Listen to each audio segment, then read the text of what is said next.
ছাত্রছাত্রীরা আশা করছি তোমরা প্রত্যেকেই ভালো আছো, সুস্থ আছো।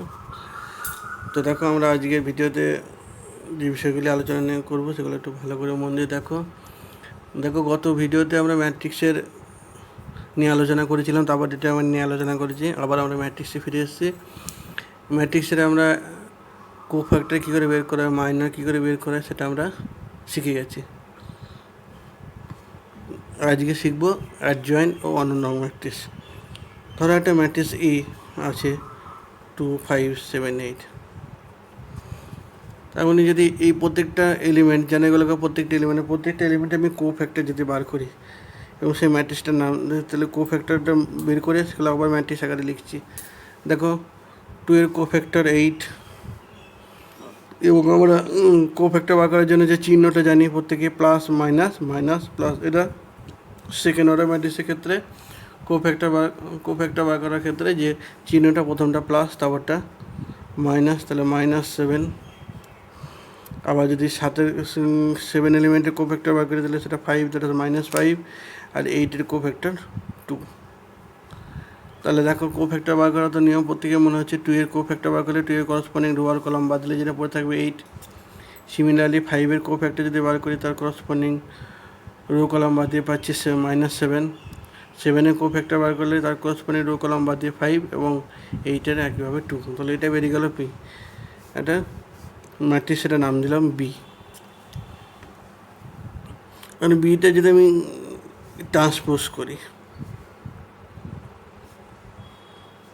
8 -7 -5 2, এই যদি আমি ট্রান্সপোজ করা মানে রোগুলো কলামগুলো রয়ে, তাহলে যে ম্যাট্রিক্সটা পাচ্ছি 8 -5 -7 2। তাহলে এই যে একটা ম্যাট্রিক্স সি পেলাম, এই সিটা হলো এই ম্যাট্রিক্সের অ্যাডজয়েন্ট। তাহলে অ্যাডজয়েন্টে কী বোঝা গেল? কোনো ম্যাট্রিক্সের কোফ্যাক্টরগুলো বার করে তার ট্রান্সপোজ করলে যে ম্যাট্রিক্সটা পাবো সেটাই হলো আমাদের অ্যাডজয়েন্ট ম্যাট্রিক্স। তাহলে সি হয়ে গেল আমাদের অ্যাডজয়েন্ট অফ এ। ছোটো করে লিখবো ADJA। তাহলে ADJA পেলাম কত? 8 -5 -7 2। এটা হলো আমাদের অ্যাডজয়েন্ট ম্যাট্রিক্স। কোফ্যাক্টর বের করে প্রত্যেকটা এলিমেন্টের রো ওয়াইজ বা কলাম ওয়াইজ কোফ্যাক্টর বার করে তার ট্রান্সপোজ করলে যে ম্যাট্রিক্সটা পাবো সেটা হলো আমাদের অ্যাডজয়েন্ট ম্যাট্রিক্স। এরপর দেখো, যদি এই যে এই ম্যাট্রিক্সটা আমরা চয়েস করেছি 2 5 7 8, তাহলে এর যদি ডিটারমিনেন্ট ভ্যালুটা বার করি তাহলে কত হবে? 2 5 7 8, তাহলে ভ্যালুটা হবে 8 2 16 দ্যাট ইজ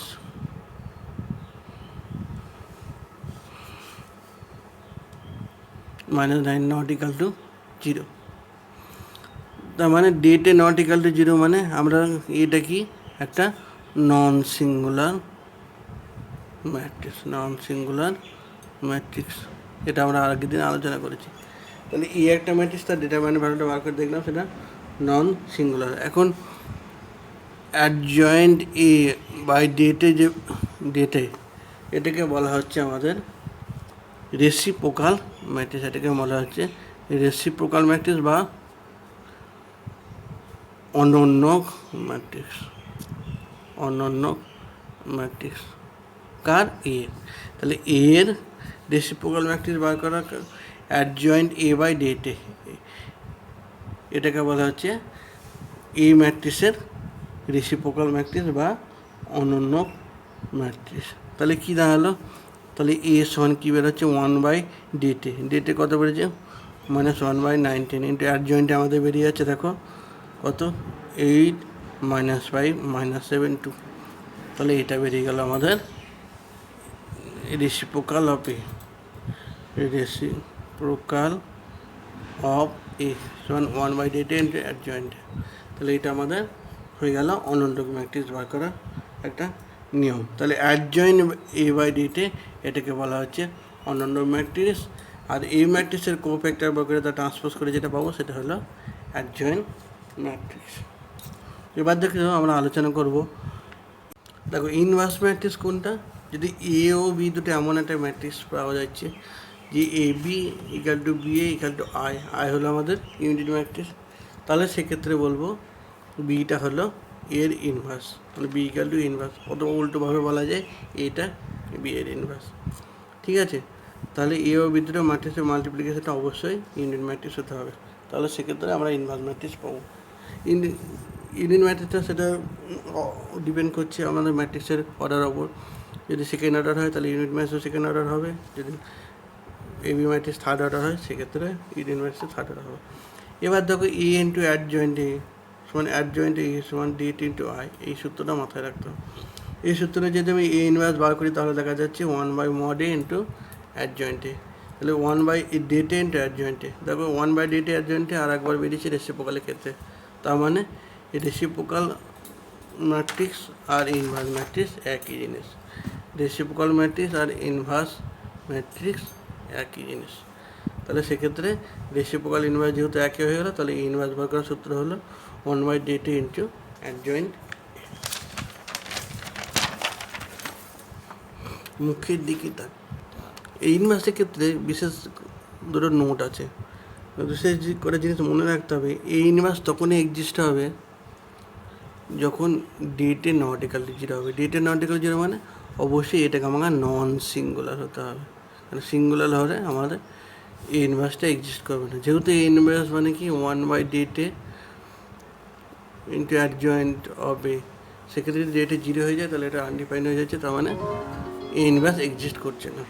2 নম্বর হলো ইউনিট ইনভার্স, ইনভার্স ইউনিট ম্যাট্রিক্সে, এক্ষেত্রে কোনো কিছু চেঞ্জ হবে না। যদি একটা ইউনিট ম্যাট্রিক্সের আমি ইনভার্স বার করি সেক্ষেত্রে সেই ইউনিট ম্যাট্রিক্সটাই পাওয়া যাবে। আর 3 নম্বর হলো জিরো ম্যাট্রিক্সের কোনো ইনভার্স নেই, জিরো ম্যাট্রিক্সের কোনো ইনভার্স নেই, zero matrix has no inverse, মানে জিরো ম্যাট্রিক্সের কোনো ইনভার্স ম্যাট্রিক্স নেই। এগুলো আমাদের একটু বিশেষভাবে মনে রাখতে হবে। এবার আমাদের ইনভার্সের কিছু প্রপার্টি আছে, ইনভার্স ম্যাট্রিক্স বা অন্যান্য ম্যাট্রিক্সের ক্ষেত্রে কিছু ধর্ম, বিপরীত ম্যাট্রিক্স বা ইনভার্স ম্যাট্রিক্সের ধর্ম। প্রথম ধর্মটা হলো যে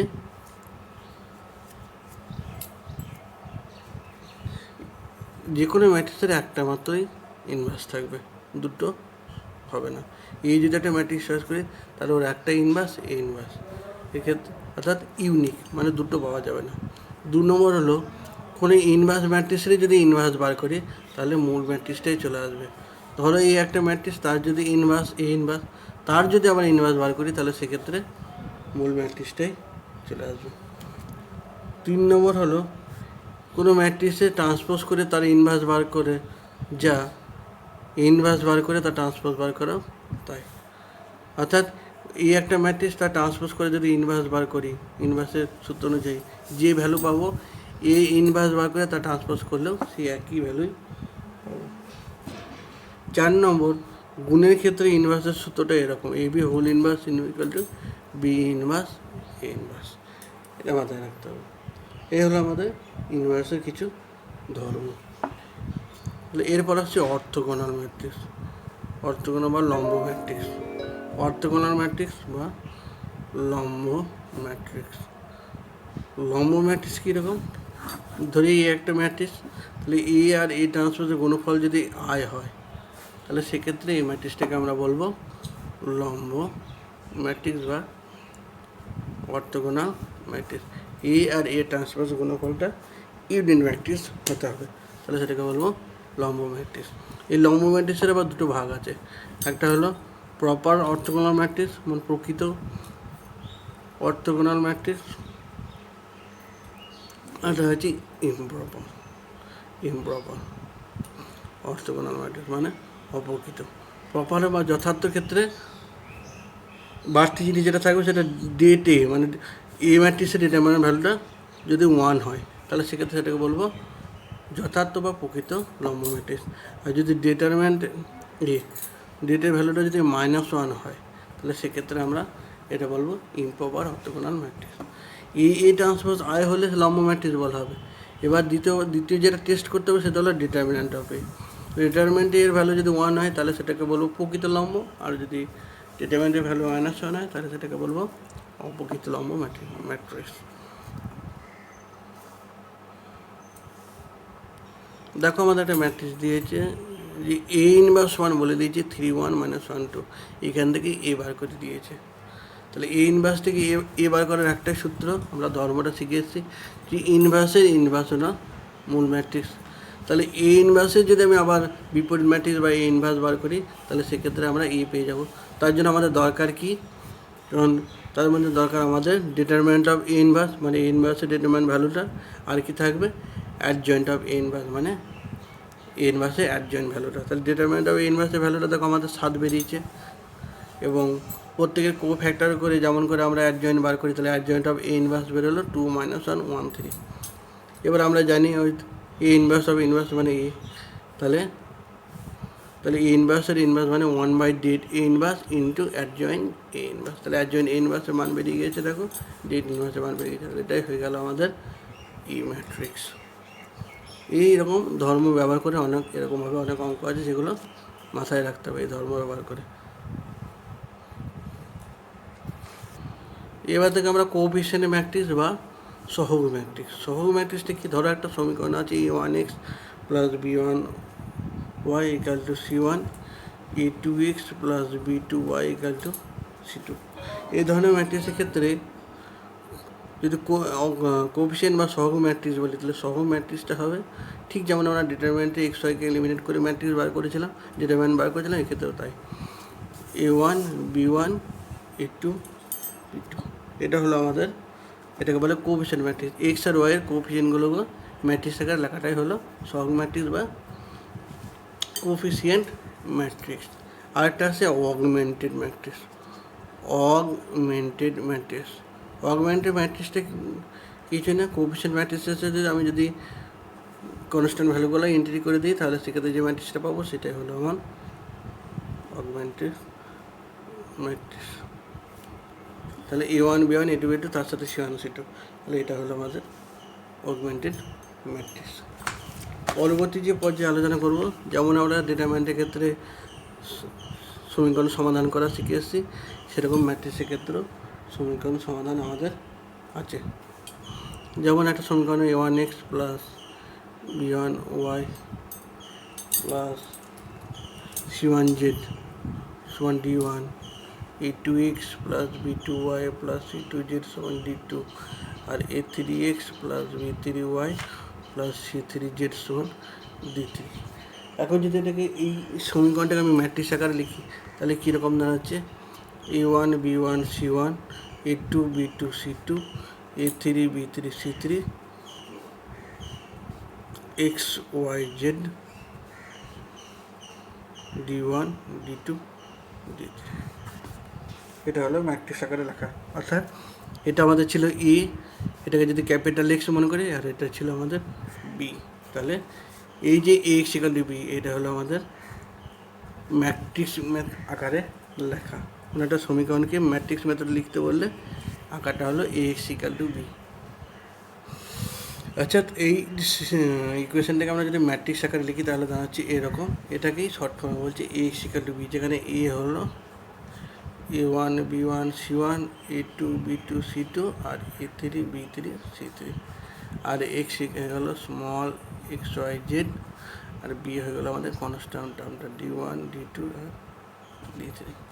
এই ম্যাট্রিক্স মেথডের মধ্যে কোনো সমীকরণকে লিনিয়ার ইকুয়েশনকে মানে সরল ইকুয়েশনকে সমাধান করার একটাই পদ্ধতি হলো, যদি এ এক্স ইকাল টু বি লিখি, এটা হলো আমাদের এই লিনিয়ার ইকুয়েশনের ম্যাট্রিক্স আকার।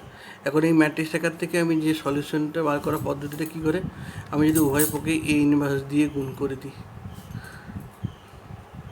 তাহলে কী দাঁড়াচ্ছে দেখো, উভয় পক্ষে এ ইনভার্স দিয়ে গুণ করলে A inverse A into X equal A inverse B, তাহলে এ ইন্টু ইনভার্স মানে আই ইন্টু এক্স সমান A inverse B, I into X মানে এক্সই, কারণ ইউনিট ম্যাট্রিক্সের সঙ্গে যাই মাল্টিপ্লাই করবো সেটাই আসবে, হলো। এবার সেক্ষেত্রে এক্স সমান এ ইনভার্স মানে আমরা কি জানি, অ্যাডজয়েন্ট এ বাই ডিতে ইন্টু বি, যেমন বি আছে। তাহলে আমাদের সলিউশন করার সূত্রটি হলো যে সমাধান করার সমীকরণ সমাধান করার সূত্র হলো অ্যাডজয়েন্ট এ বাই ডিতে adjoint A into B by ডিতে। এই পদ্ধতির সাহায্যে আমরা সমীকরণ সমাধান, এটাকে বলে ম্যাট্রিক্স মেথড। এই পদ্ধতির সলিউশন করার পদ্ধতি হলো ম্যাট্রিক্স মেথড। এখানে ক্ষেত্রে লিনিয়ার ইকুয়েশন সলভ করতে, লিনিয়ার ইকুয়েশন সলভ করতে ক্ষেত্রে ডিটারমিনেন্টের মতো এখানেও কিছু কন্ডিশন আছে। সেই কন্ডিশনগুলো হলো, যদি ডিটি নট ইকাল টু 0 হয় তাহলে আমরা ইকুয়েশনটা সঙ্গত অর্থাৎ কনসিস্টেন্ট এবং সলিউশন পাবো।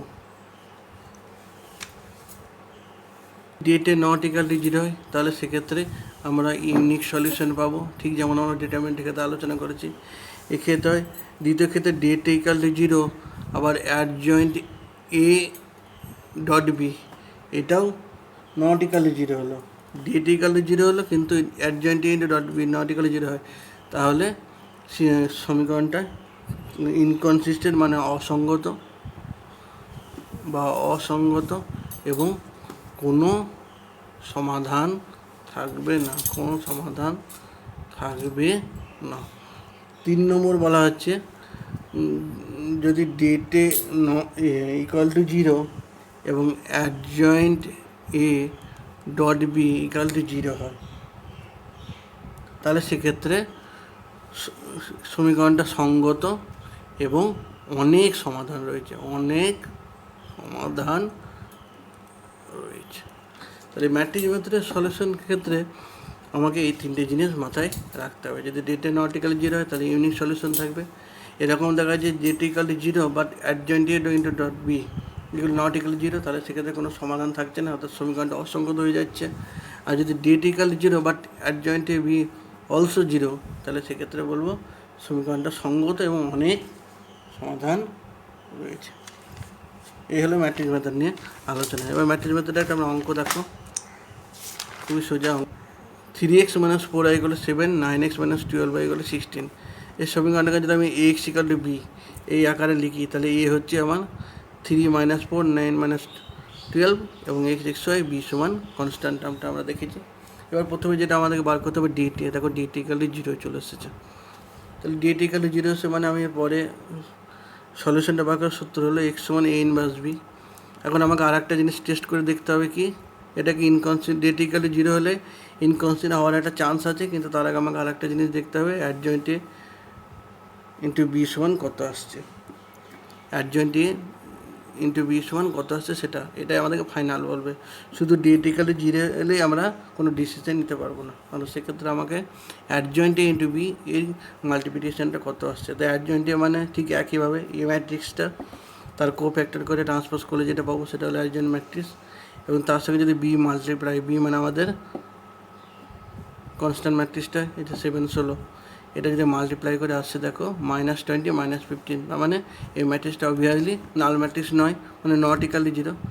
তাহলে সূত্র কী বলছে যে ডিটি = 0 বাট অ্যাডজয়েন্ট হবে নট ইকাল টু 0, তাহলে সেক্ষেত্রে এই সমীকরণটার কোনো সমাধান থাকছে না, এটা সমীকরণটা অসঙ্গত আর কোনো সমাধান নেই। তো এরকম একটা কেস নিয়ে আমরা আলোচনা করলাম, যেখানে দেখলাম যে সমীকরণটা অসঙ্গত এবং কোনো সমাধান নেই। অসঙ্গত কখন হলো, কারণ ডিটি = 0 হলো এবং adjoint A into dot B সেটা দেখা গেল নট ইকাল টু 0। তাহলে এরকম কেসের ক্ষেত্রে আমরা আলোচনা করেছি, এরকম যদি ঘটনা ঘটে তাহলে বলবো 2 নম্বর কেস, যে সমীকরণটা অসঙ্গত এবং কোনো সমাধান বিন্দু নেই। এরকম বিভিন্ন রকম প্রবলেম আছে ম্যাট্রিক্স মেথডে। তো আমাকে প্রথমেই ডিটি এবং অ্যাডজয়েন্ট ইন্টু বি এই যে দুটো জিনিস টেস্ট করে নিতে হবে। এই দুটো টেস্টের ওপর বাকি অঙ্কটার সলিউশন দিকে এগিয়ে যাব। তাহলে এই হলো আমাদের ম্যাট্রিক্সের কিছু একটা বিষয় নিয়ে কিছু বিষয় নিয়ে আলোচনা করলাম, যেখানে আমাদের রেসিপ্রোকাল ম্যাট্রিক্স, অনন্য ম্যাট্রিক্স, অ্যাডজয়েন্ট ম্যাট্রিক্স, বিপরীত ম্যাট্রিক্স মানে ইনভার্স ম্যাট্রিক্স নিয়ে আলোচনা করলাম, এবং লাস্টে কী দেখলাম ইনভার্স ম্যাট্রিক্স আর রেসিপ্রোকাল ম্যাট্রিক্স একই, অর্থাৎ অনন্য ম্যাট্রিক্স বা বিপরীত ম্যাট্রিক্স একই, এবং তাদের সূত্রটা হলো অ্যাডজয়েন্ট এ বাই ডিতে। তারপর আমরা বিভিন্ন ম্যাট্রিক্সের ধর্ম নিয়ে আলোচনা করলাম বিপরীত ম্যাট্রিক্সের ক্ষেত্রে, এবং অর্থগোনাল ম্যাট্রিক্স নিয়ে আলোচনা করলাম, কোফিশিয়েন্ট ম্যাট্রিক্স নিয়ে আলোচনা করলাম, এবং কোফিশিয়েন্ট ম্যাট্রিক্সকে ব্যবহার করে কোনো সমীকরণের সমাধান কীভাবে ম্যাট্রিক্স মেথডে করায় সেটাও আমরা দেখলাম, এবং কোন কোন ক্ষেত্রে সমাধান থাকবে না থাকবে সেসব বিষয় নিয়ে আলোচনা করলাম। তো এই জিনিসগুলো তোমরা মাথায় রেখো এবং প্রবলেমগুলো দেখো বইয়ের মধ্যে। এরকম প্রবলেম কোনো যদি অসুবিধা হয় তাহলে আমাকে ইনবক্স করবে। আজকেও এই অবধি থাকলো।